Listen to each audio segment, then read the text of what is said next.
আপনি একটু আমাদের মাঝে আসেন, আমরা দুটি কথা জিজ্ঞাসা করব। মৌলানা কারামতি বললেন, ঠিক আছে চক্ষু বন্ধ করো।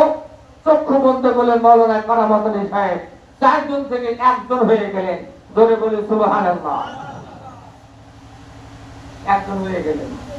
বললেন, হুজুর এই যে আপনি 2 জন মানুষকে মারা করেছেন, ওপেন শুট করে মানুষ মারছেন। বললাম, আমি মানুষ মারি নাই। কি মারছেন? আমি 3টি সুর মারছি।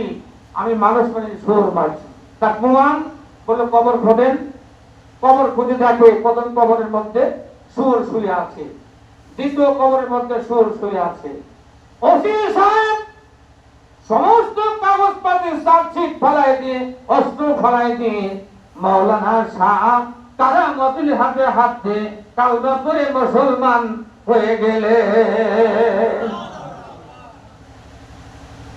মুসলমান হয়ে গেলেন।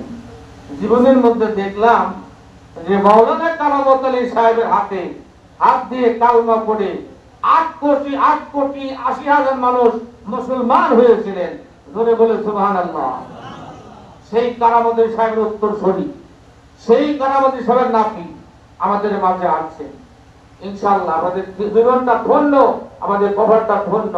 যাই প্রতি বছরই আসে, আর শুধু 2-4টে কথা বলবে, অল্প সময় 2-4টে কথা বলবেন, তারপরে আমাদের নিয়ে ইনশাআল্লাহ তওবা করবেন, তারপরে দোয়া করবেন। এই বলে আমি শেষ করছি।